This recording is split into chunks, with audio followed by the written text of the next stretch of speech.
is at your doorstep right now in the area of IP. Try to optimally utilize it.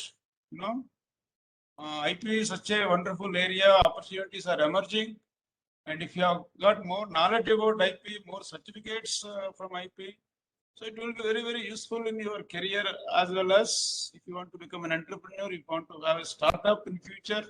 All this knowledge will be very useful. Don't take it light, and take it seriously. And since we have come to you, so make use of this opportunity, learn and get the certificates, and we are willing to give you what you deserve, more than what you deserve. But only thing is, the first step has to come from you, you know. So that IP Olympiad also, all of you please write, and if there are any doubts are there, we will clarify you. And they also give all the material also, which is sufficient for attending that exam. They will also conduct some mock tests, also online tests. So all these things, whatever you are learning today in your classes is a reaffirmation of your competencies and confidence level in the subject. So make use of these opportunities and try to acquire knowledge. So it will be useful to you, your career, and your life only. What time Ravi madam is expected? So madam will be joining in 5 minutes, sir. 5 minutes, okay, very good. Yeah, you have explained to them now about the examination pattern. Yes, sir. Yes, sir. Yeah,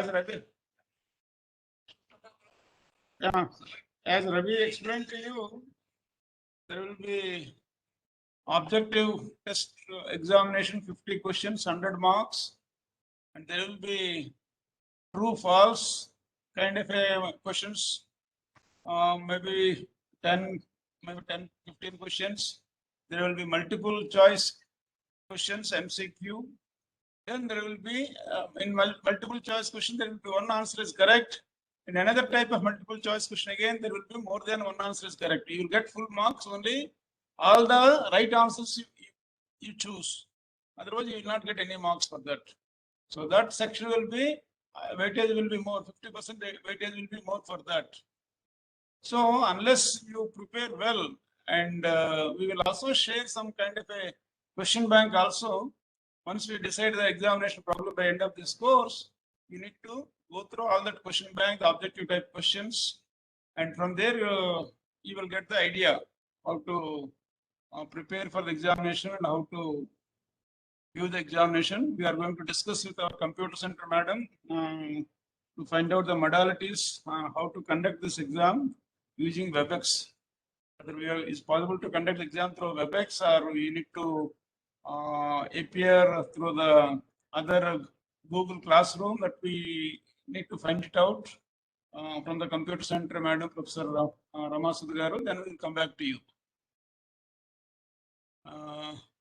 If you have any specific questions, please come forward, and before madam comes, we can spend some time in answering your questions if you have any.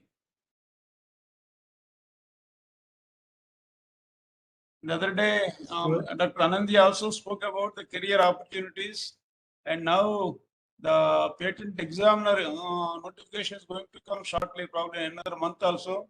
All of you should also appear for that examination, prepare for that examination. Once you qualify that, the way the lawyers can practice, you can also practice as a patent agent in Indian Patent Office, and you can work with the startup companies, MSMEs. You can help them in filing their patents, getting prosecuted. So this is a very different experience.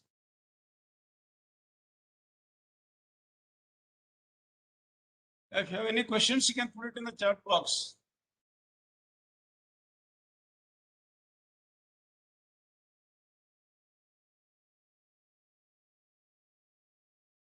And also read whatever reference materials we are giving in the folder. Just open at least once and see what it contains.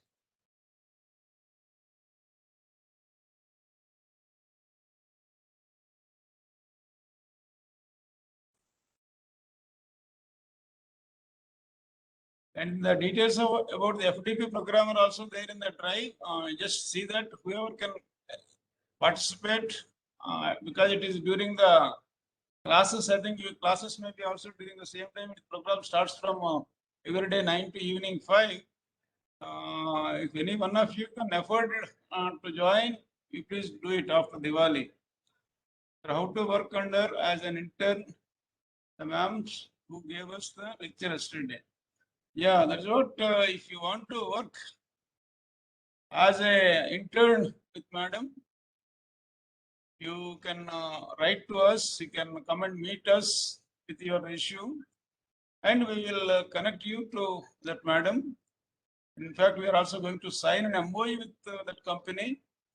As a part of that MOU, they will also offer internships to our students, you know. And once they're satisfied with your performance and all, it's a very growing organization. They can also appoint you as a patent analyst, you know, depending upon the domain of your interest.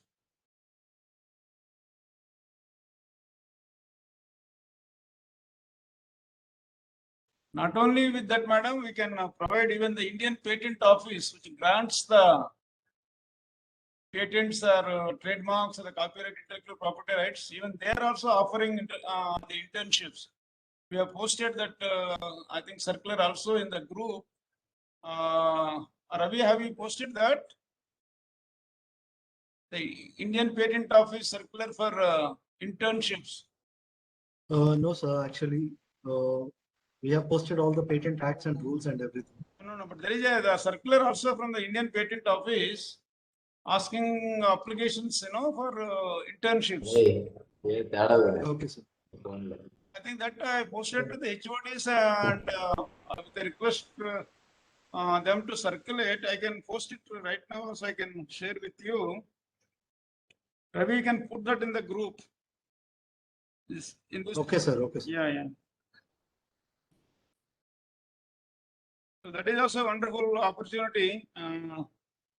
You can work any of the 4 patent offices. You know, we have 4 IP offices across the country: Chennai, Mumbai, Delhi, and Calcutta. So depending upon the area of interest or the domain, you can choose any one of these patent offices to work as an intern there. So it's a world-class experience there if you're working and evaluating the creative ideas, you know, the process they follow. And again, these are very useful to prepare for your patent or trademark agent examinations.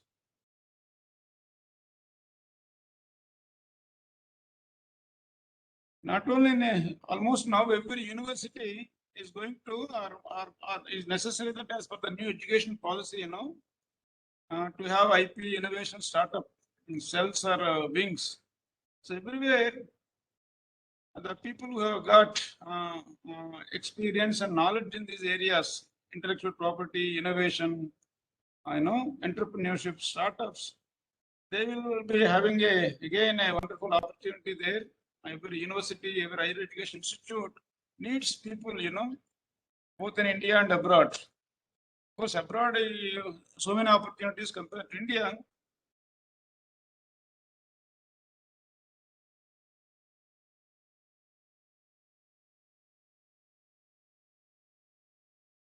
Cities also offers MS programs in intellectual property rights, technology transfer, technology management, you know. So this is all again a emerging area. Once you have all this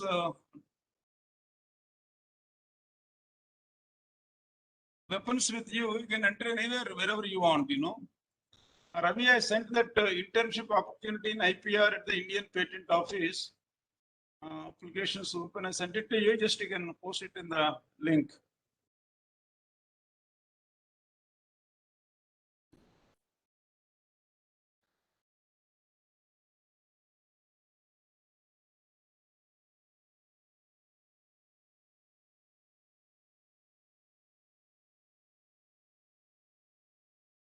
If they give a certificate, again, it is very valuable.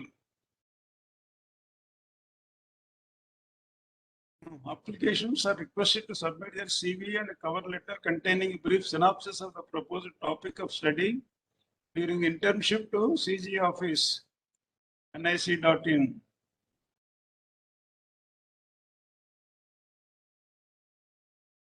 So you can do it quickly. If anyone is interested, I don't know when is the last date here. Ravi, did you receive it? No, sir. Actually. I sent in your WhatsApp. Okay, sir. Check it and I'll post it in the references folder. Mm-hmm.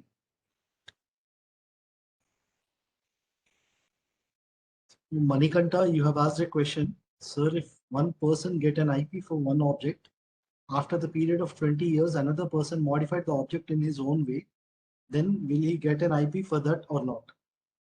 Manikanta, based on your question, if that modification of the object, if that satisfies the three conditions of patentability, then sure he'll get a patentability. He'll get an patent if he applies for it. That is how the But if- advancement. No, that is how the technical advancement takes place. No, always patent comes based on the pre-art existing knowledge. So you are able to improve, no, or you are able to improve the existing technology, existing product. And as Ravi said, if it meets the criteria of patentability, the three criteria: novelty, inventive step, and industrial use, one can get a patent. Yeah, go ahead, Ravi. That's it, sir. Yeah.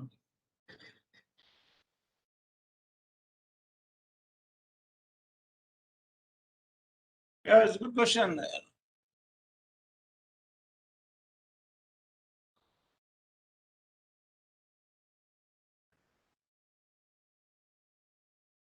Any other doubt?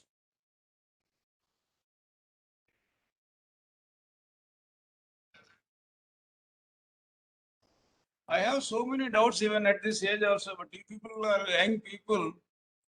Why you are not opening up your mind?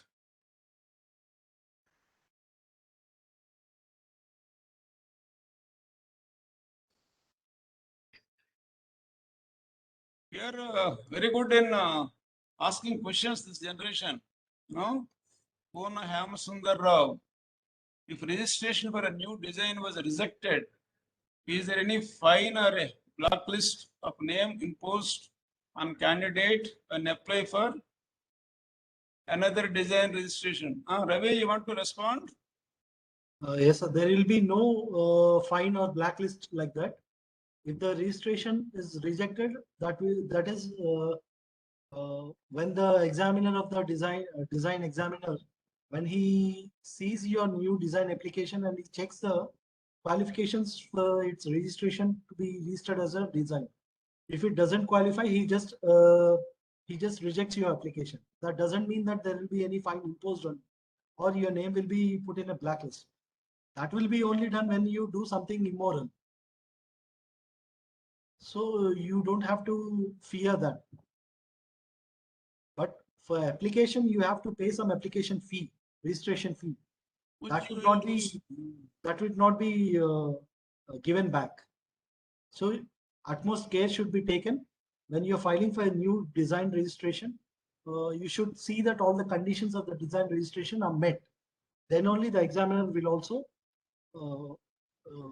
gives a favorable judgment for your application.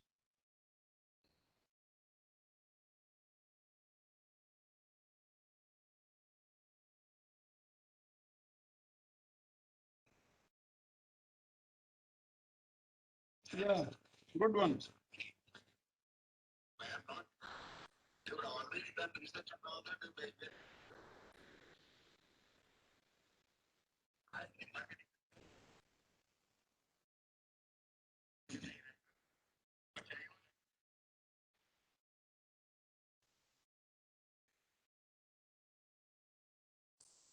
Hey, Ravi could have planned some kind of a quiz, how to implement under this platform, but probably if time permits, we can run one or two quizzes for the students.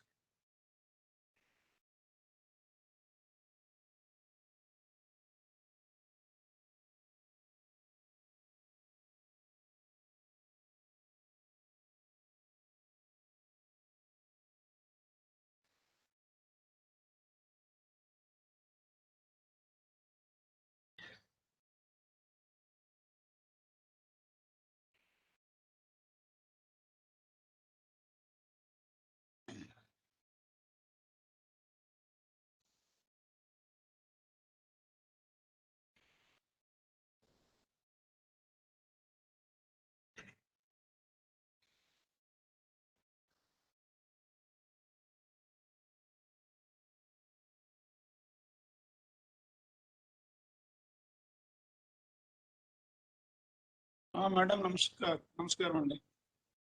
Hello. Madam meeting అయిపోయింది.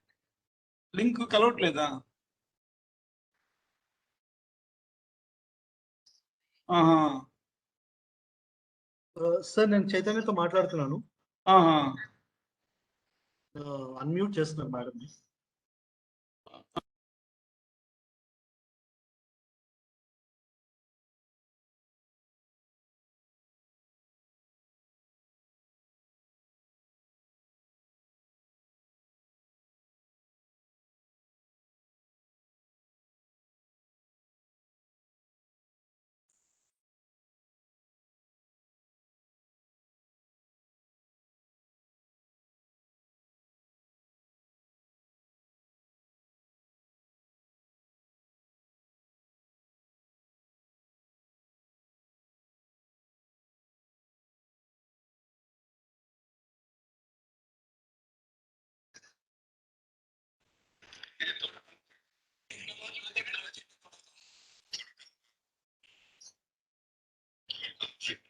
आप 15 तक ला करके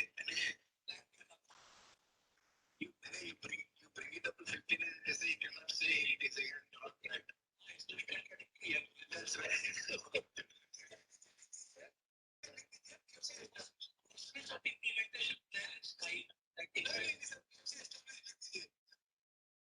Sir, POC already established. Yes.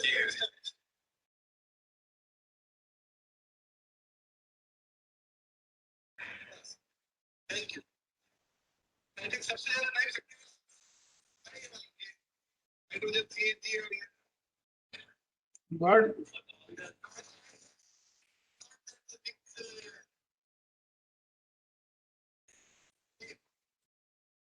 you will have better solution in future, sir.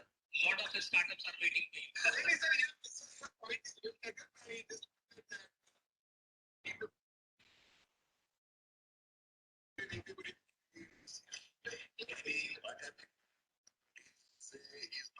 He's frustrated, so he's frustrated. Sitting here.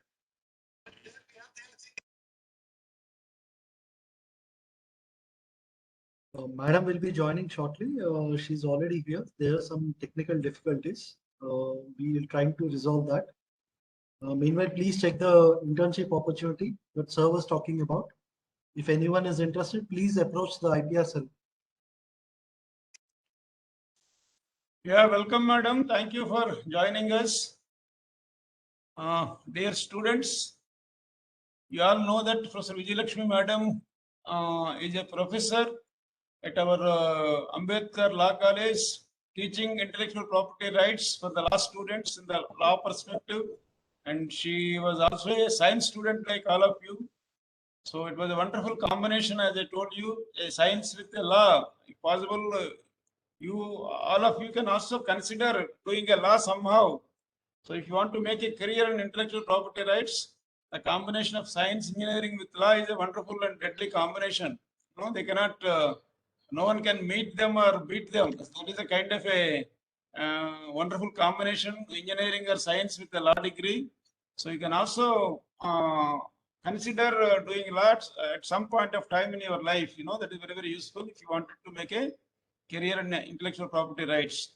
So, madam, with her rich experience in intellectual property law, the sections and the infringement suits, she has shared a lot of her experiences, as a case studies, examples. Hope you all got much deeper insights into the intellectual property rights. Perhaps she will be completing her lectures, 3 lectures or 4 lectures we have requested her. Probably she will be able to complete her entire syllabus by today's talk.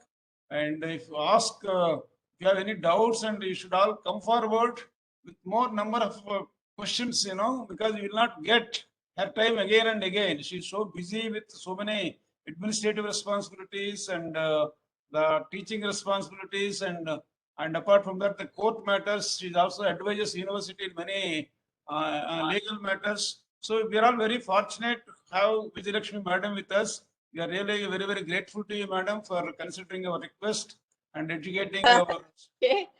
Within the short time, I think whatever I can share my knowledge with the students, I am always happy. Yeah. And I'm always ready to share the Yeah. things which I'm having. Right. So, That's true. right. Solution. Most of the. Yes, madam, please continue.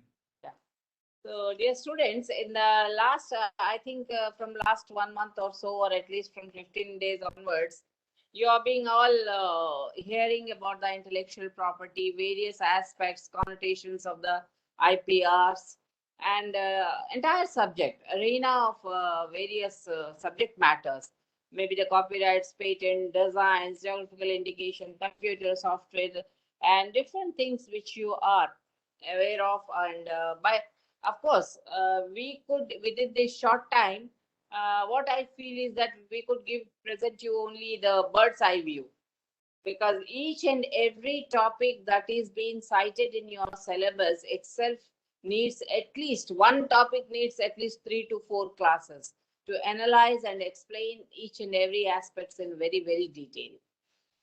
So today, coming to our topic, I've been asked to enlighten you with the Convention on Biological Diversity and genetic resources. So, and why this topic? In fact, when we are saying the biological diversity means we understand it is diversity in the living things. So how is that this living things and the diversity in the living things, they are related to the IPRs, and what is the relation that we will understand later on. But first let us understand what a biodiversity is and what about this convention, that is the Convention on Biological Diversity. And when you are saying a convention, and as I told you earlier also, that convention means it is a treaty, it is an agreement between the countries, nations. So the nations, they agree to do something. And when they will say agreement, naturally the parties to the agreement, whoever there, here in this case, they are independent sovereign states. They are the members of the convention, Biological Diversity Convention. In short, we call it as the CBD. Note down, CBD, Convention for Biological Diversity. And this convention has come in 1992. Okay. So this actually, how does it, this convention, first of all, biodiversity means the diversity in various forms of the living organisms. Now, it is a very broad term. The scope of this biodiversity is not just, when you say the biodiversity in the living form, the diversity, variations in the various forms of the life. So here, the forms of the life means the life includes both animals and the plants. And again, the plants and animal, the variation starts from right from the microorganism to the highest plants or the animals. So it includes all the entire the kingdom, the plant kingdom and the animal kingdom, right? So why the variations takes place, and how actually why this biodiversity is there? So it is a matter of rule. It is the nature. The mother nature has provided us with a lot many, each type of species, whether it is a plant or whether it is an animal. There are different species, different varieties in the same thing. And the reason for why this is being provided is that the nature thought that the people are not living, all the people are not living in one place. They are scattered, they are living in different parts of the world. And then when they are living in the different parts of the world, the earth do not have the same kind of the climatic and the weather situations. It differs. The equatorial land is having something different. Tropicals are having different. Similarly, the Arctic and the Antarctic regions, they are the different having the climatic conditions. No, that all depends upon the latitudes and altitudes of the land here.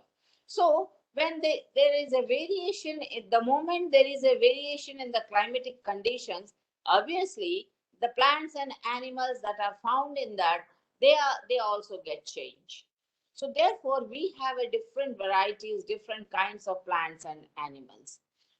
Then it is said that the plants and animals, that is the living things, Earth itself is generally said that they are, it is Huh? 4.5 billion years old.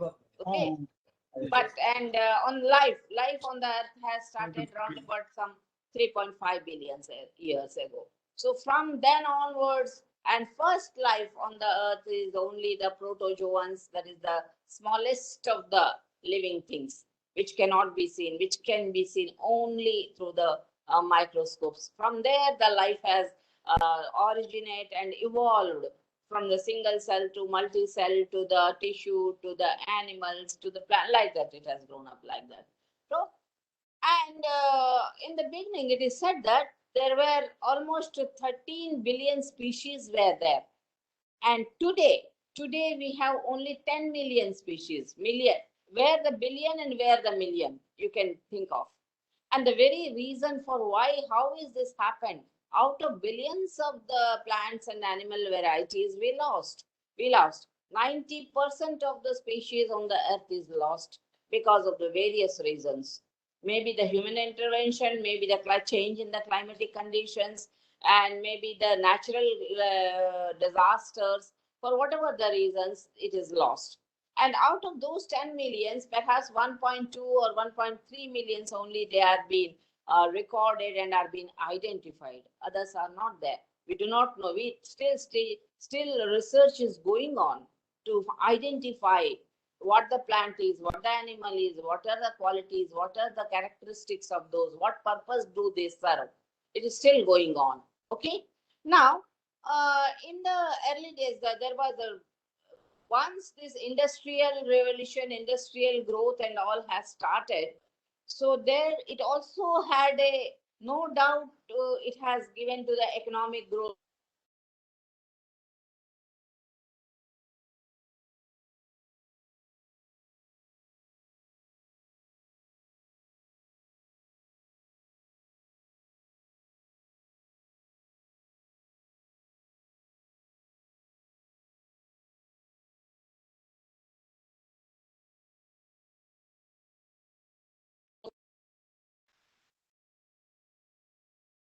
Yes.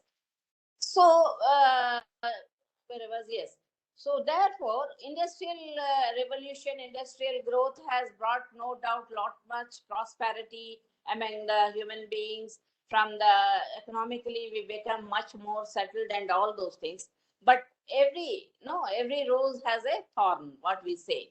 So industrial growth along with that has brought many the negative things also that is being provided. One of these is the loss of the plants and animals, loss of the habitat, loss of the living thing, loss of the ecosystems. They have also taken place. So when it was realized that this is what is taking place, and it is a very high time that these biodiversity, the biological resources, they are to be protected, because for the posterity, for the coming generations, what we are going to give them in the coming days, there nothing will be left. If in this way, in unregulated, unrestricted way, if we are going to use these things, nothing will remain. The entire land will become a barren land, and how the future generations, they will survive, isn't it? So these things have come before the world community, and right from the 80s onwards, they have started thinking that there's something should be done very seriously, so that some restrictions could be imposed by all the countries in the world, so that there will be a judicious use. The countries should be forced to make a judicious use of the natural or the biological resources on the earth. So with this objective, the attempts have began in the 80s, and by the 89, 80 like that, it has concretized slowly. And then in 1992, the convention, the world community thought that let us have a convention, let us have an agreement, so that all the countries, we should agree that we will not do this, or we will, even if you do this, we will do in a very regulated manner. Whatever we are having resources, we will maintain, we will preserve, we will protect, we will make a sustainable use of the things, right? So these things, with these objectives in the mind, this convention, that is a convention on the biological diversity, that is in 1992. It has been convened and it has come into force in 1993. Initially, at the very beginning itself, there were almost, they thought that the convention, it was under the UNEP, that is United Nations Environment Program. Okay. So under the aegis of that, and that is again an agency of United Nations. So under that, this convention was convened, and initially they thought that maybe very few countries will join that. But in fact, by 1993 only, there were 160 countries have joined, because almost all the countries, they have understood the significance of protecting the nature and the biological natural resources. So at present, I think there are 186 members or so to this convention. And then the convention, what is the objective of this convention? The convention has three major objectives. You want to note down, I think. Better you note down. Very first objective is to protect the natural resources. Three things: to protect natural resources. Second, to conserve the biological diversity, right? Protecting natural resources, conserving the biological diversity, and to share. The third one is to share the equitable benefits. No, benefit sharing system. So introduction of the benefit share, you write that much only, I'll explain later on, right? And not this conventional language that will confuse you. So introduction of the benefit sharing system. So here, so what is that to be natural resources? So when you speak about the protecting the biological resources, by natural resources, so what are the natural resources here? So natural resources includes the plants, the animals, and the other resources. It may be the water resources, it may be the things which we are naturally getting from the earth. All these are natural resources. So they are to be protected. First of all, they are called the protection of the natural resources. Fountains, vents, all these things, whatever you find freely in the nature, which is a subject matter of the nature, very inherent to the nature. So there is a duty upon every country. It said that they are the obligations and objects that they are to be protected. First thing. Second thing is saying is that to conserve the biological diversity, right? So conserving the biological diversity means for biological diversity, as I told you, that there is a diverse form. There are variations in each and every type of forms. You take the example of rice. There are so many varieties of rice. You take the example of a cat. You take the example of a crow, monkey, insects. No, any animal you take there, you find that there are so many types of they are there. So they are to be protected. What is the advantage? Why should they be protected? Why the biological? What is the advantage of protecting the biodiversity? Yes, any idea? Why the biological diversity is to be protected? First of all, it gives us what it provides us three things. One, natural things. That natural things means we get our needs.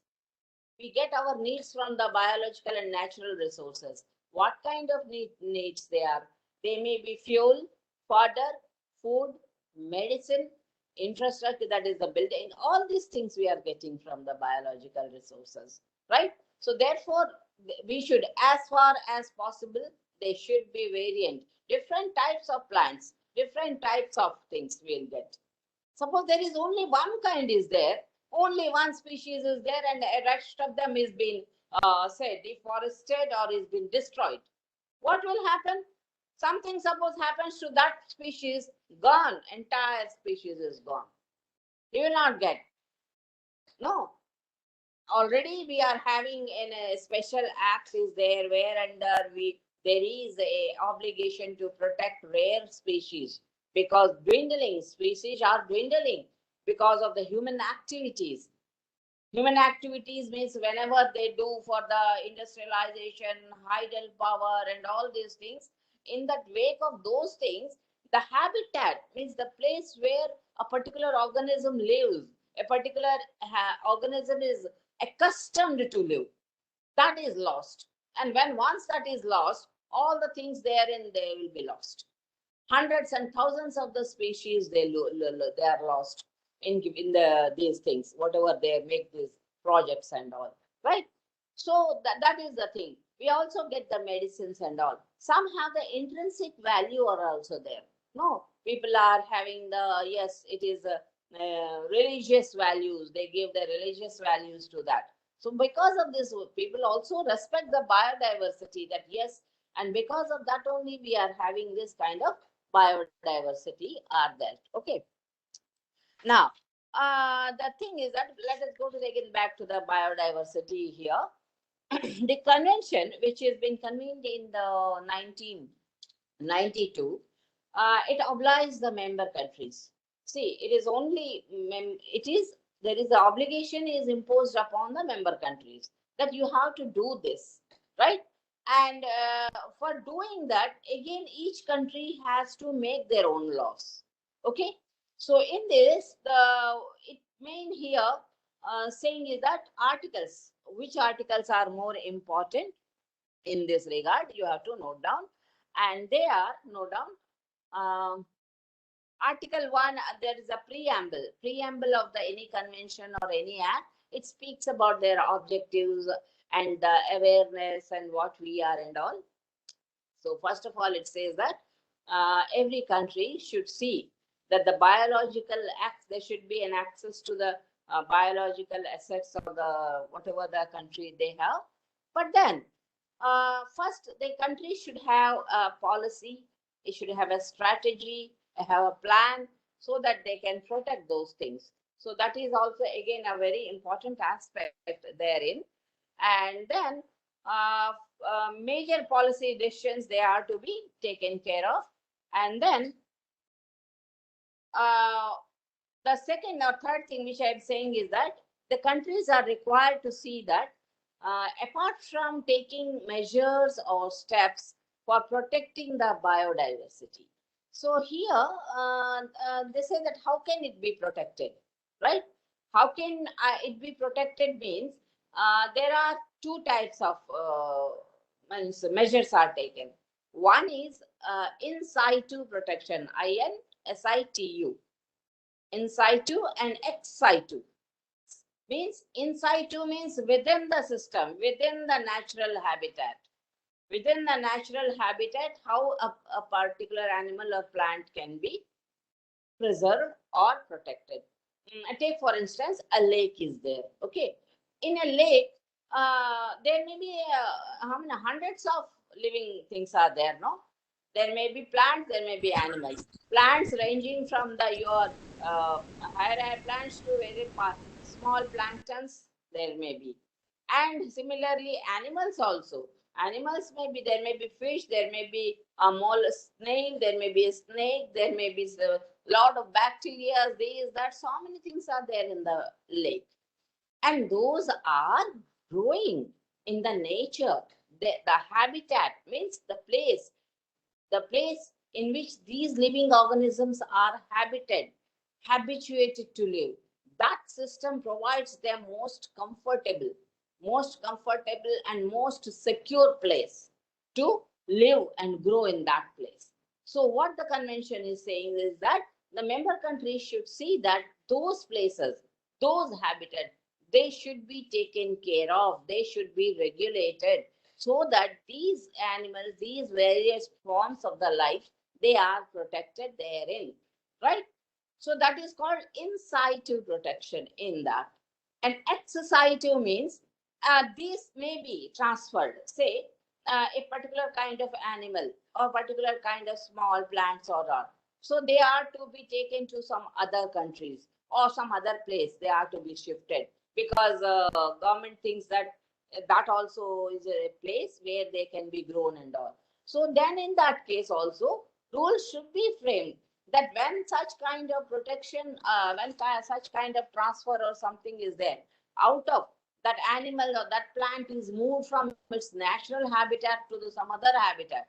So there where it is being taken and is being decided to preserve and bring up, so that place should again be most suitable place, right? So again, that may be sometimes what happens, the researchers and all, they preserve the genes of these plants and animals, right? There may be gene banks and all will be there in thinking that in future, if anything happens, then these genes and all, they can be again brought into the life, and so that the species will not die and it can be again revived back.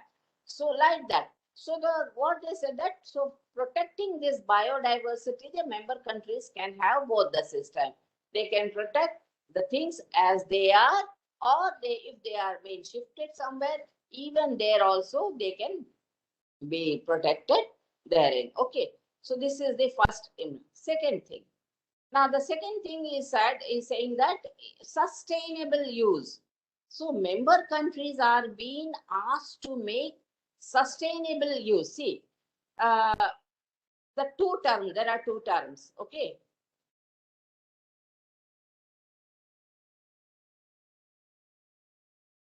There are two terms. One is conservation. On the one hand, the convention is speaking about the conservation. You have to conserve, saying. On the other hand, it is saying that, but sustainable use should be made. Because see, conserving everything means how you will get. See, conserving is different than total ban or total restriction, right? Conservation means in such a way that it has to be used. At the same time, it is seen that the use will not be in such an extent that there will be a negative impact. No, that is the conservation. So sustainable use, whenever we are saying sustainable use, so it is saying that, okay, you have a duty, member countries have a duty to protect and conserve the natural resources or the biological resources. But everything, if you keep it, say you have got the rice and they say, no, no, no, rice we will not eat. If this is a natural biological resource, right? We will keep it in the drum. We will not cut, we will not do these things. Then what we will eat? Isn't it? So what is required is that eat, no problem. Cut the plants, eat the food, but do it as you need. Minimum. Don't waste. Don't extract over extract. Don't do. Don't exploit to such an extent that nothing will remain for the future generations. Isn't it? So that is the sustainable use. That means use of the things in such a manner, that there will not be any decline. There is not be any decline of the natural resources, either for the present generations or for the future generations. So that is a sustainable judicious. We can also call, in law, we use the term judicious use is to be made for anything. So that is what the countries are being obliged, that you have to take care of this, that okay, your resources, you are rich in resources, but you use it judiciously, make a sustainable use of these things. Okay. Third point. Now the third point, what it is saying is that benefit sharing system.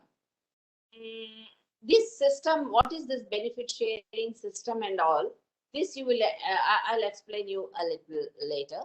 First of all, understand that in world over, biological diversity means the diversity in the plants and the animals are found mostly in the developing countries, not the developed north. They are very poor. And that too in the developing countries, the equator and the tropics.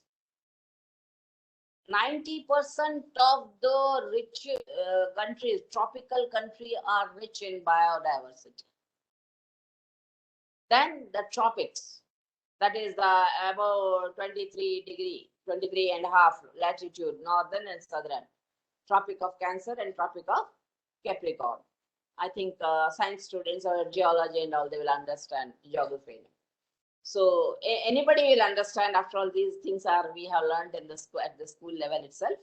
So that these are the reasons which are rich. See, look into our own country, India. India is a tropical country, right? It is rich in biodiversity, whether it's the plants or animals. All the southeastern countries, they are very rich. Different types or different, very peculiar types of animals and plants, birds, they're all found in these countries, right? And they know the use of every plant, every animal, they possess certain kind of use of it. So this has been realized by these developed, so-called developed countries. They thought that this slowly the significance and importance of the biological resources, right? So these countries of the north, they have realized that okay, we may be having this, that, we may be having these many patents, we may be industries, oh, this, that. But so far biological resources are concerned, for very basic sources, for the survival, we are very poor. They are there in the developing countries. Okay. So then they have, that was the crux point. They understood that these biological resources, which are already there in the developing or the tropical and the equatorial regions, they are, but these countries, all the countries in this region, they are independent sovereign countries, right? And then sovereignty of that countries. Each country has a authority over its natural resources. No country can come interfere and have an access without the authority permission of that country, isn't it? It is their property. The states, the property, the hills, the forest, the water, the this, that, everything, plants, animals. This country they belongs to the state. State is the owner. How can some other country come and enter into the country and take away these things and say do something, make something, some medicine, some this, that, and all these things, and say we have applied for the patent, isn't it? So this is the thing. This was going on. So then they said that, but then they are rich in bioresources. Bioresources, as I told you, the resource may be with the plants or animals or any other byproducts of the plants also. No, suppose a tree is there, a coconut tree is there. There are so many things are there. Every part of perhaps it is useful, right from the trunk, the coconut, the palm leaf, everything. So many things we are getting. They are all byproducts. They are all will be commercialized, useful to them. And out of that, again, the research takes place. That from this, what can be made? What the new can be there? Especially, not only for the basic survival, we are depending upon the plants, but also for the animals and all. Medicines, different types of medicines, food, different varieties of the food. That is very important. It is not that only one kind of rice or one kind of something will be there, or one kind of potato, one kind. There are different types of them, and it is absolutely necessary. If suppose there is a change in the climate or weather or something, but if one type of vegetable or rice could not survive, the other will survive, right?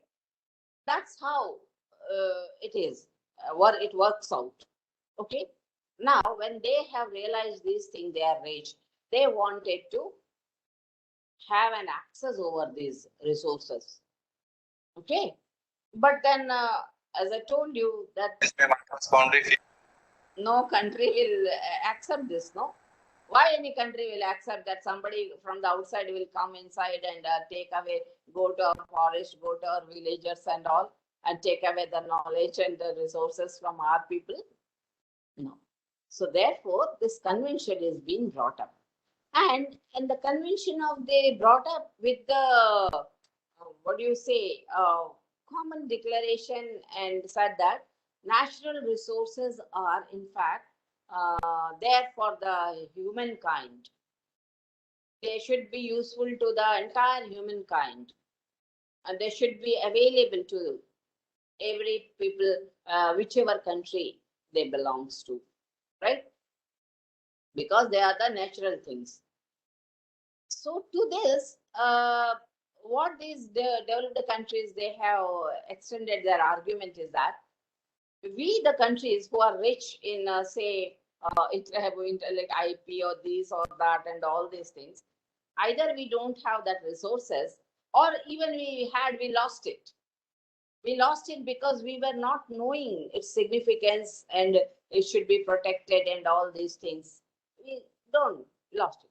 But at least now, when we come to know the significance of the biodiversity and all, and in which you countries are very rich, so they should be protected. They should be protected. You should protect it. Okay, that is how they said. We have lost anyway, at least you protect. But when you protect this, how you will protect? Right?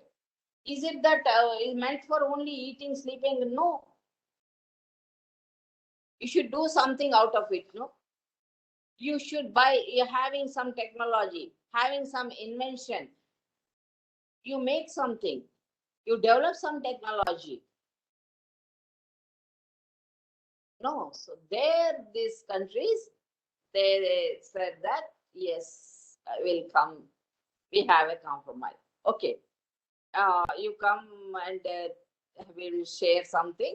We will, with our permission, you take, you do the some inventions, naturally, because they are the biological resources.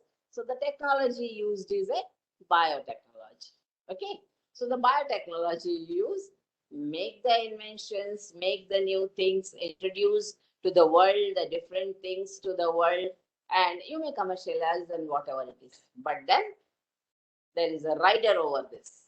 The rider is that you do the research, you do develop the technology, you commercial whatever it is, but then you have to share the profit. Whatever the profit you are earning out of which, you have to share it with us. That is called benefit sharing system. Understood? Benefit sharing system, and that is the third objective of the convention, that the member countries should have benefit sharing system. Means the benefit which is the profit which is earned by use of the biotechnological invention and the commercialization and all those things. So that is the thing. Now, then they said that, okay, the another thing that is being included under the that is the convention is that for that purpose, say, for the research and all those things, the country should have, what is it? There should be a research, training, education, awareness. Awareness is also to be brought to the public and the masses that, yes, see, look, this is the thing is going on. This is what we are using. It is a very useful thing. It can be exploited in a different ways. So the member countries are being said that, okay, you should also develop your research, give the training and all those things. And then, then they said the convention, as I told you, it should be a balance. They said that there should be a balance to be created. And then next is what measures are to be taken. I mean, how they are to be done, how they are to be protected. So then the convention speaks that we have given only the outlines. We have given only the outlines that that member countries, the first their duty is to protect the natural resource, to conserve the biological diversity, and then the shared benefit. So conserving the biological diversity, how they are to be conserved, what steps are to be taken, which people are to be appointed, no, how they are to be. So there from geology department. Okay. It is something like. So that is how they takes place. They say that, okay, again that left to the member countries that for funding and all at international level, there is a fund is created, biodiversity, biological diversity fund. And then here the role of the developed countries have come in, that for funding this purpose, means for the research, training, maintaining, regulations, all this lot of fund for doing every minor thing, money is required, isn't it? And these developing countries, though they are very rich in biological resources and all, so for funding it comes, they are very poor, right? So again, this the World Fund has been created under the convention, and to which the main contributors are all developing countries. Okay, and then the next is to encouragement. To encouragement is to be given, and people awareness is to be created. Awareness with regard to what? Awareness is with regard to protection of the natural resource and preventing people from making unregulated, unrestricted use. Thinking twice before exploiting something, that is it necessary? Is it really required or not? Okay. And then coming to that, yes, there is a system is there, that is there. Fund, how the fund is to be created, and this world body also allocates the funds to the nations also, where to the national bodies. Will come to next national bodies. And then there is also dispute settlement mechanism is there in the convention itself. There is a arbitration and a conciliation. Now arbitration and the conciliation, they are the dispute resolving bodies. Okay, so when we said that these mechanisms are there in the convention, naturally the disputes are between the member states. So member states, suppose there is any kind of disputes arises, they will reach to the dispute resolving bodies, that is the CBD arbitration body and the CBD conciliation body, right? Say, so like that they will be resolved. So now, what the member countries have to do? Because what the convention did is, it laid down only the outlines. It laid down only the outlines. That this is what, this is what, this is what. You have to do this, this, this. How you will do is your business. You should know. You should act. You should enact a law, right? Whereby the resources, biological resources of your country will be taken care of, right? Got it. So that is left free to the member countries. Okay. Now, in this regard, what India has done and what the Indian version is there. So let us come to that. Now here, while coming to the Indian version, India has enacted a law, right? In 2002, National Biodiversity Act. National Biodiversity Act 2002, it was enacted, and under that, naturally, the objectives of this act was the same as the CBD. CBD had the 3 objectives. The 3 objectives are again included in the national enactment, that is the Biological Diversity Act 2002. That is the first one, protection of the natural resources. Second is the conservation of the biodiversity, and third is the benefit sharing. So these three things are again there. Then here, National Biological Authority is being constituted. National Biological Authority, that is head office in Chennai. This is constituted, and under this, this is headed by chairman and other members. So why this is being constituted? This is a regulatory body. This is a regulatory body. See, for the RBI is a regulatory body for the banks. SEBI is a regulatory bodies for the securities, that is the share market and all. So similarly, this National Biological Authority is a regulatory body for the protection and the conservation and the regulation maintenance of the biological use, rather, of the biological resources, right, in the country. So here, it has been very clearly, clandestinely made clear that so every person who wants to do some kind of a research, some kind of sharing something. So it says that no person can do that without the permission or authority from the National Biological Authority. Permission is to be granted to it. And then it says that no permission will be granted. Permission will not be granted to a person who is not a citizen of India, right? Who is an NRI, or who a company which is not registered in India.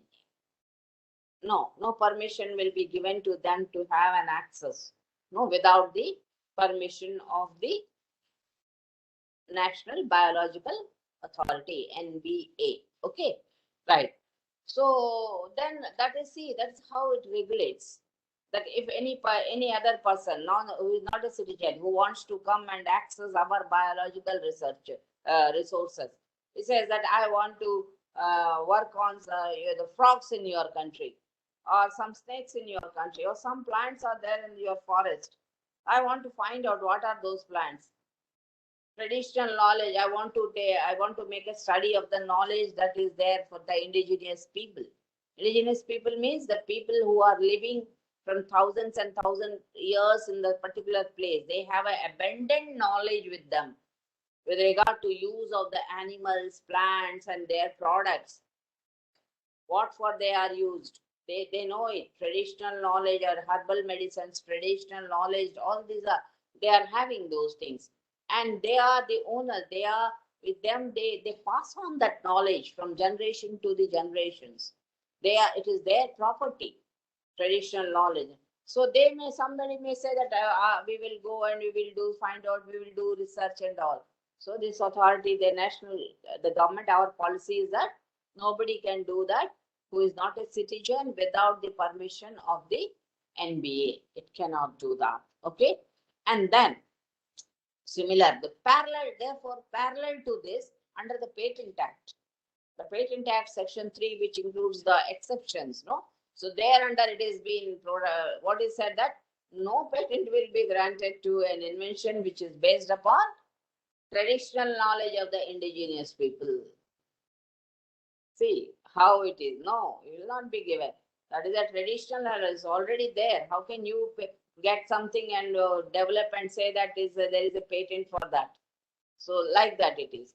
So this is now the next question is, suppose the government has given a permission. The government has given a permission. Say any non-citizen, or that may be a research institute or any other thing from other countries. So the question is that, okay, the permission is granted by this NBA. The basic purpose is to do the research, develop an invention, basing on invention, set up some industry, and above the industry, make the product, manufacture the product, commercialize it, and market it, earn profits. Okay. You take from something here, you do everything, you earn. But agreement, already there is the law and the convention both says that you should share a profit. Now the question is, who will decide? who will decide how much profit is to be shared? Isn't it? So the person who has taken maybe the developed countries, somebody from Germany, UK, US, or somebody, he may say that I will decide because I have done the research, I have done everything, I will decide how much is to be paid to that farmer or that tribal person or tribal community, how much I will decide. What that tribal person will know, whether whatever been given to him is sufficient for the dissipating his knowledge, communicating all these things, isn't it? He will not. That poor fellow will be exploited to unlimited extent. So therefore, again, under the Act, the law itself says that the benefit sharing system is there, and how much benefit is to be given, that will be decided by the National Biological Authority. And it is not that it is once decided and it will be the same. It may change from time to time, right? So that is how the role of the National Biological Authority. So this such type of system, benefit sharing system in the traditional knowledge already is there in the Kerala's, the Kani tribe people.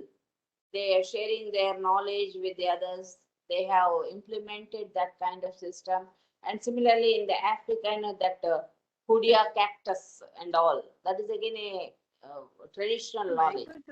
Yes, how it is to, what for it is used, and that again, the information and all therein. Okay. So this is the Biological Diversity Act here also. So parallel to that, we have also enacted the law, and our attempt is to protect the natural resources. Okay, we will give access to you. We are not saying that we will not give the access to you. Country is saying yes, we will give. Okay, but then there are limitations. There are the limitations. First of all, the access is not free. We will not give you the free access.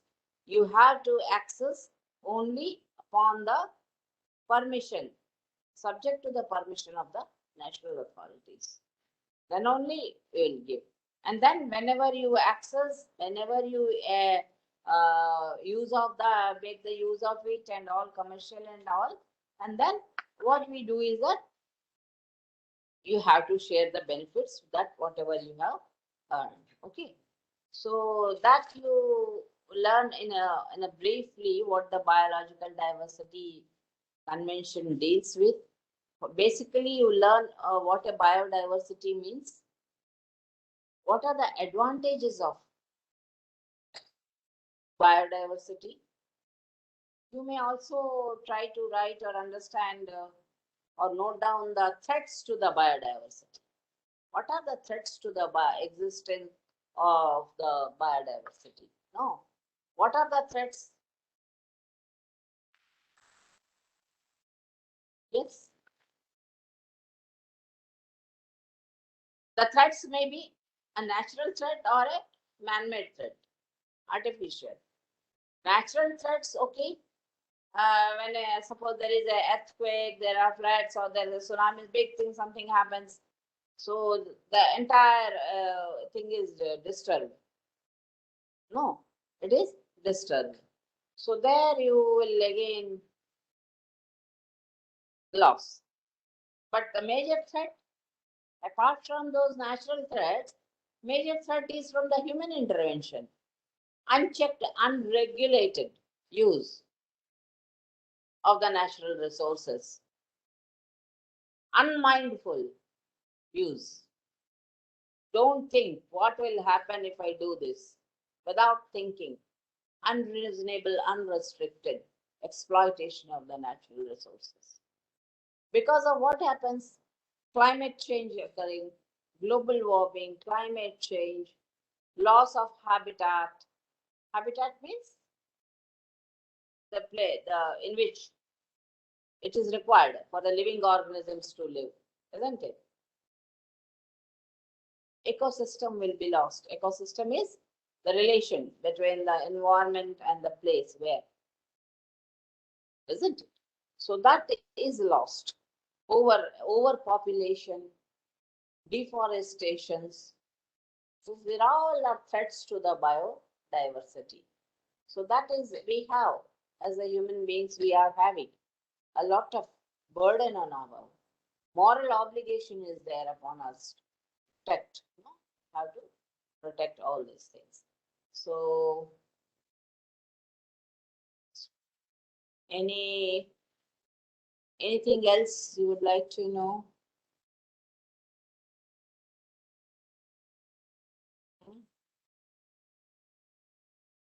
So other things, someone has asked me, river connection projects in India, it comes under man-made threats.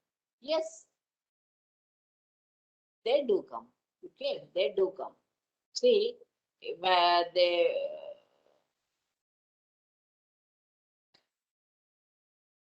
when these projects, whether it is a hydro project, whether it is a power projects, whether the linking of the rivers and all, deforestations for the habitation of the human beings. No. By doing so, a lot of biological species, they get extinct. They will be lost. We still do not know. Many species, many plants and many animals are still there, which are, as I told you in the very beginning, there are some 10.5 million still species are there. We can only digitize or recognize, data is collected only for 1.5 million plants of like that only. There are still there, which to be done. The deep forests of the Amazon, Madagascar, Mexico, tropical and equatorial countries with the rainforest, they are very rich. We don't know even deep forest what are there. Still excavation and research is going on. But the biologists, they are still taking care of, they are searching for these things. What are the significance? They say that every small thing will have some kind of use. We may not be knowing this, what the use may be. We are thinking that, oh, right there. So once in a lighter way, I'm telling you, I was just talking to my children. I said that, see, every animal or plant have some kind of use, you know. So at that moment, one mosquito has bit him, and he was very much annoyed and disturbed and said, "What this bloody mosquito has used instead of just sucking, biting and sucking our blood? Is it having any use? Why God has created this mosquito?" So then I had to explain, no, mosquitoes do play some role also. Okay, mosquitoes, they are, when they bite, if they are infected, we get other mosquito related diseases and all.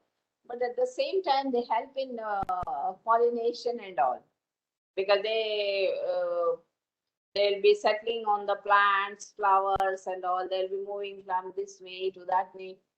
So that's how they help in that way. That is the thing. So even see in the animals and the plants, out of this is the insect world. Insect world is the biggest one. No, maximum living beings are for, they do come under the insect species. So that is how. So differs it. So so understood, or anything else you want to know? Mm.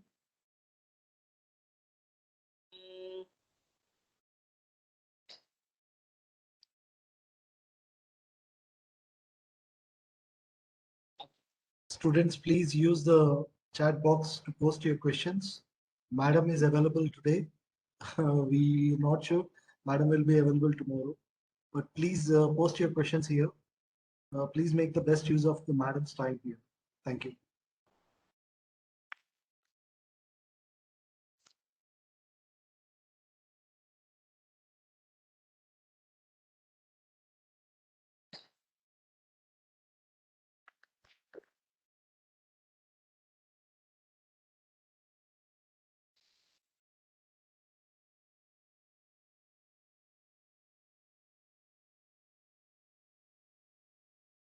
Madam, I think there seems to be no more questions from the students.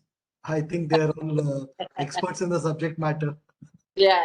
So okay, that's so nice. If they really understood what is being, see, when there are no question, no inference is two. One is whether they have understood everything, or whether they didn't understand at all. So which should I infer? So, okay, No, madam, problem. your class is being very clear. Yeah. You have explained everything in detail. I'm sure students must have understood a lot. Yes. So the act, basically, what are the objectives and how this, what does it requires? And Yeah. how the country, our act, what, that's enough for this. Yeah, Understand? the purpose of this class is to make them aware. Such kind of acts are available, and Yes. somebody wanted to exploit in that area the IP or the products and See, natural resources. one thing, students, I want to make it clear one thing.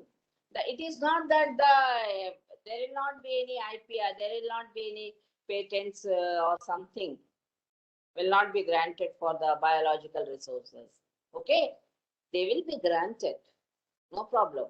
But only thing is that it should be done with first, it should be done with the prior permission of the NBA, and then whatever out of that patents, exploitation of that patents and all, if at all there is, if there is a, what do you say, profit out of it, that should be shared. Even the contents of the patent application. See, content of the patent application requires a lot of information therein. And one of the information they require is your invention based upon any traditional knowledge or no? That information is to be given there itself. And then if it is not given, either not given or it is not given properly, what is the consequence? Anybody can challenge. Anybody can challenge for the revocation or an opposition application be filed for rejecting the application. That is the consequence. That's how it is balanced and taken care of. Okay? Students might have also read in the newspaper sometime back, then Ramdev Baba, he launched several products based on the natural resources available in that region, Uttarakhand and that hilly region.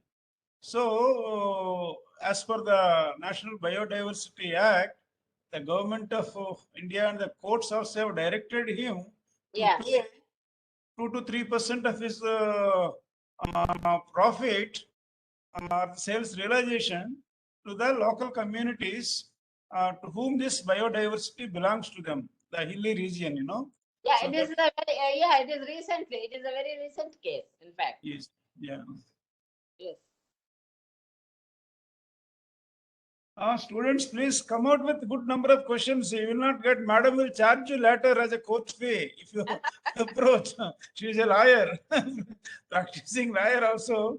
So it's very difficult to get her time. Come out with good and interesting questions and doubts, it's very useful and important.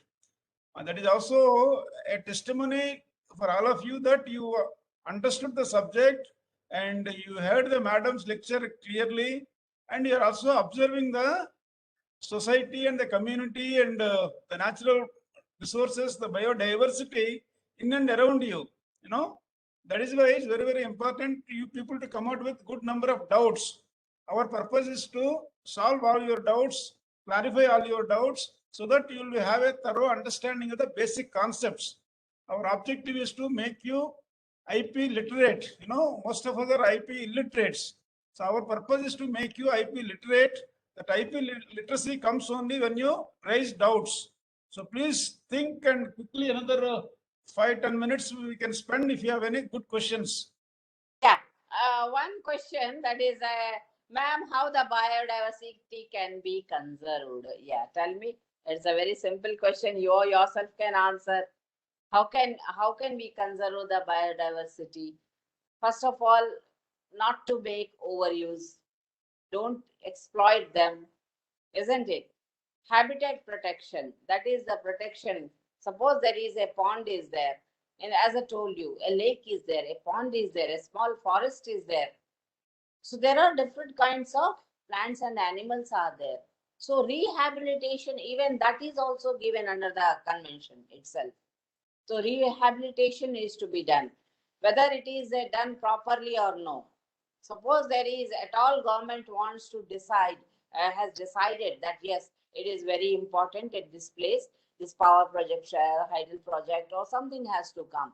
In that case, there is a abandoned duty upon the state to see that the biodiversity of that place is being slowly shifted to the similar place.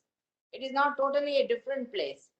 No, a plant which is growing in Arctic will not grow in the tropical area, or it will not grow in the equatorial area, or equatorial area plant growing, it will not grow in the Arctic area. So in the same, that's how, same place, similar situation, similar parallel latitudes, in the similar place, you shift them. Try to see that the maximum those things are rehabilitated. Just not just rehabilitating human beings, that's all. No. So that is the thing. And the Nagoya Protocol, yes, Nagoya Protocol is still going on for protection of the cultural expressions of the these tribals and all. The cultural expressions means the folklore, the clothing, the weaving, conservation of their food, that is food grains, water, how it is conserved, how the wells and water systems are there in the deep forest, what methods they have employed, how they were using to preserve their grains. Cultural expressions, how do they express themselves? See, they used to sing, they used to sing songs, and in that songs they include many things. The folklore which we say now, they speak about the folklore, if you understand that language and all, while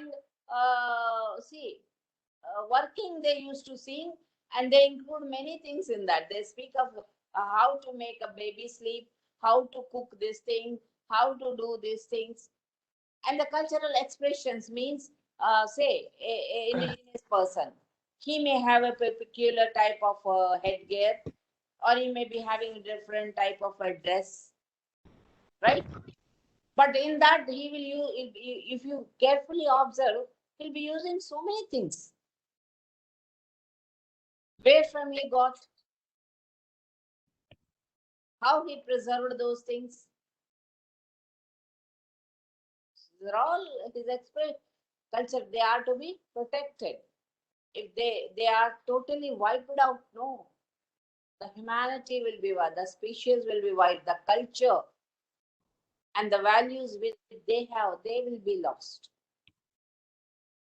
In Andamans, that what is that island? Seminal Island or something, no?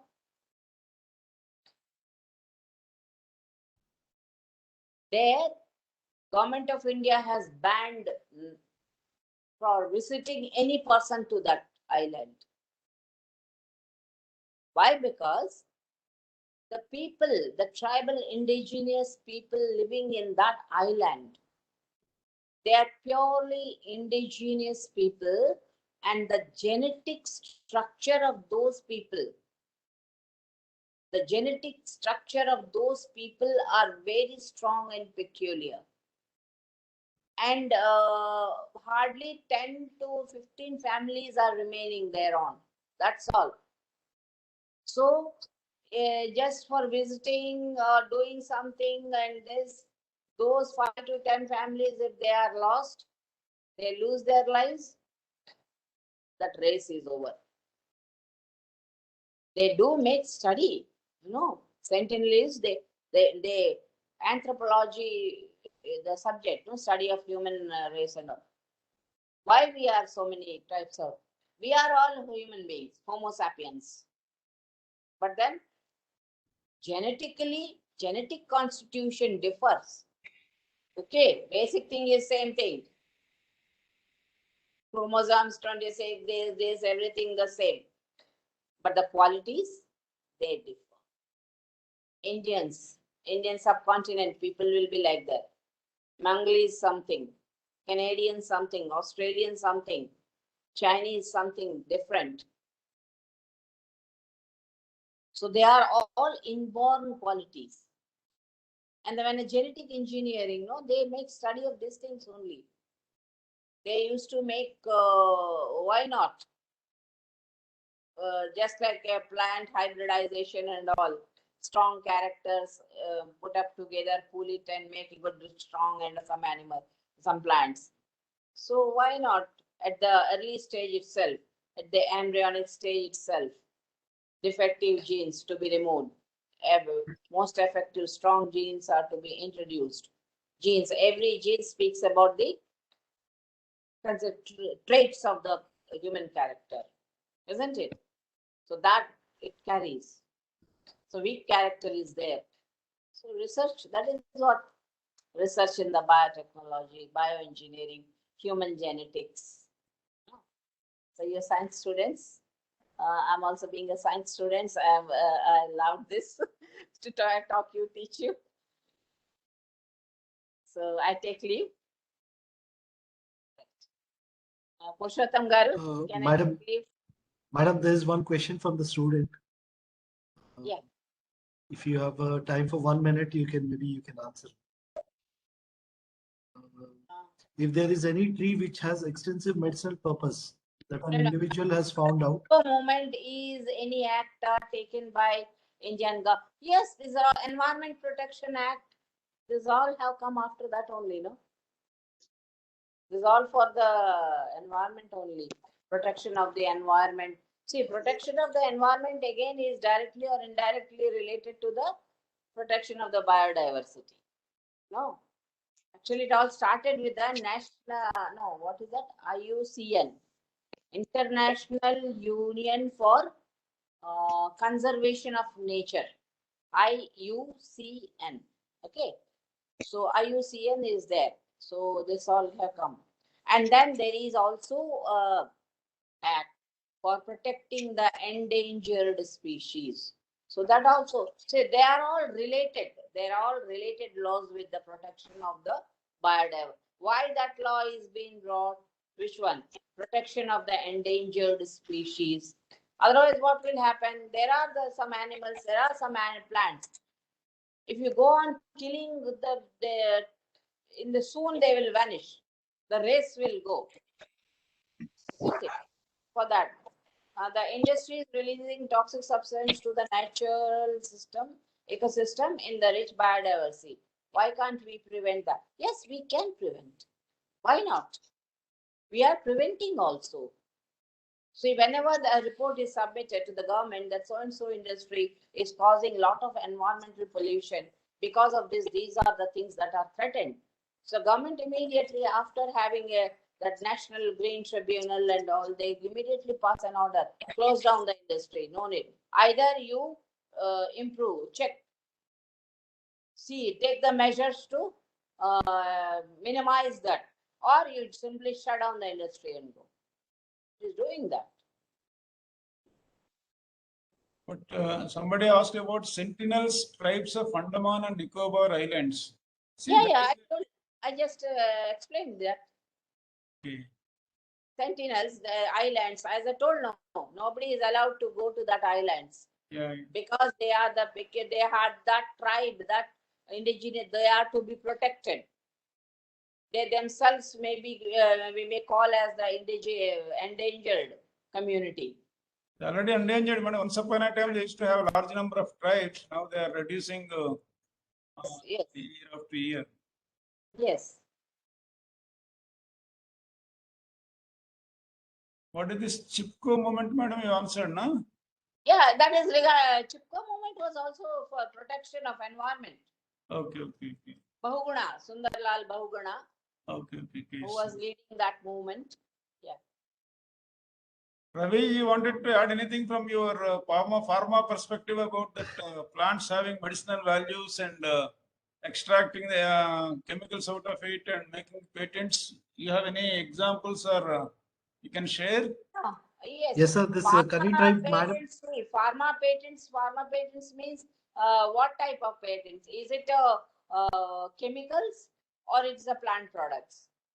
So I both think- are there. Yeah, Plants plant with- products. They're Plants with medicinal value, ma'am. Medicinal value, plants with the Mm. medicinal value. So what is saying is that the Patents Act saying no. It is not saying no. What is saying any method for treatment of plants and animals or process that is prohibited. No patents for that will be given. But Yes, ma'am. any product, if it is made, say out of it one any alkaloid or any other something is being extracted and that is developed and that is say purely herbal. For that patents are filed. Yes. But, it will but, be- but again, it comes under the National Biodiversity Authority approval is required. That is what I think the point we need to make them. No, required means it depends upon what type of what do you say product that is. Simply suppose it is developed some research went on the turmeric or neem. They are freely available and all. Yeah, No. if they're using the fruit Yeah. or flower, Something may not be which is, which is new things which you have gone to search, you are accessing, you have gone to the indigenous people, and you have said that I have searched this one, I will use. That will not be allowed. Yeah, if you are destroying the plant or a tree, then all the restrictions comes. If you All the use- conditions will yeah, come. if See, you are nobody can patent a plant, a tree, or this or that. They are natural things. They are. How can a patent be given? What patent? If any out of any extract, some product is made. Say some leaves. Out of leaves, something is extracted. The characteristics, the qualities in that leaf, they are being made, research, studied, and it is being found out that in this element is there. This can cure this. This is useful for this. That is being developed, and for that the manufacturer and all patent all, then it's okay. It's your effort. Because itself says that patents will be granted to all fields of the technology, including biotechnology. Is it clear, students? yes, Yes, madam. I think you have rightfully explained the Kani tribe example also. That Yeah. is a traditional knowledge which has been successfully converted into a medicinal yeah. product. Yes. Implemented there. Yes. And there is a benefit sharing involved in it. That's a great example, madam. It is also listed in the WIPO website also, madam, as one of the examples. I Yeah. have shared that to the students in the chat box also. I think most of them have gone through it. There are many such examples regarding the African traditional knowledge also, the Latin American traditional knowledge as well. Like we have a traditional knowledge digital library. There is a system in Peru also. They have their own national system for protecting their traditional knowledge. Yes. Yes. Professor. Mr. Bhargav Prasad Yadav, please mute yourself. I think that will help now. Yes. Thank you. Right, sir. Thank you very much, madam, for taking time to talk to our students. We are really very, very I grateful. had to hold the Viva throughout day morning. I had the classes, then hold the Viva for the Vijayanagram Law College. Okay. And that's why I to ask the Teja. I may not be could not start by 5 o'clock because there is a Yeah. Viva. I may need some time. Or shift it to tomorrow. He said, no, ma'am, even if it is half an hour late, no problem. Today you do it. And I said, okay, if that relaxation is given, I'm happy. I will do it. So you feel you have covered all the topics, madam, which you Yes, wanted yes, to teach? I have covered almost. Yeah, okay. Okay, madam. Thank you so much. Really, we enjoyed your lecture and thank you for all your wholehearted support for conducting this program successfully. And we have, I think we'll be closing by 30th of this month. Another 2 or 3 days classes are there. Okay. I think we need to test the teaching outcomes also. Again, we need your guidance and help when we reach that point. I also congratulate you and your team for taking the initiative, starting up some course, IPR course. Actually, when I almost say 20 years back or so, then the thought has come for bringing the IPR chair and all. But then I was a regular employee here. I had a lot of commitments here in the department. See, bringing IPR chair means there should be full commitment over that. One should spare his full time for that, Yes. doing different things and all those things. So, in fact, when I used to visit the New Delhi for various conferences and all, at that time, because newly it was in 90s. So Yes, the sir. people from that patent office, or they used to come and they used to ask also, ma'am, if we come to your university, will you do this? So I said, okay, sir, you can come, but I am alone there.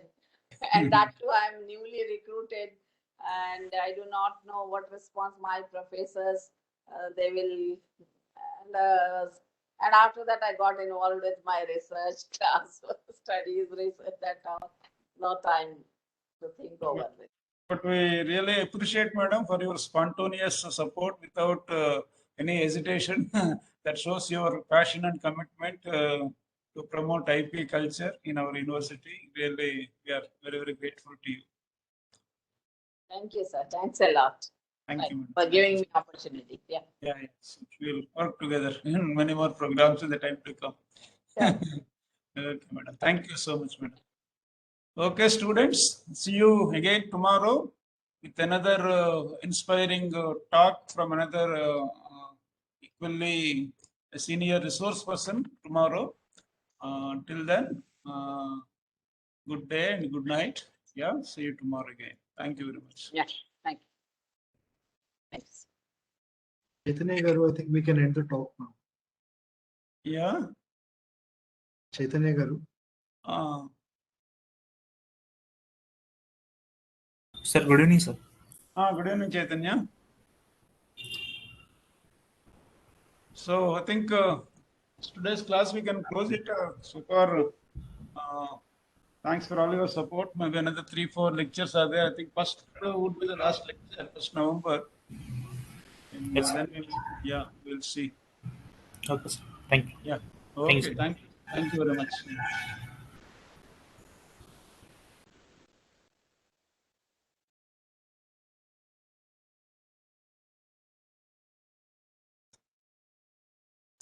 So I will leave meeting. Yes, sir. Yeah.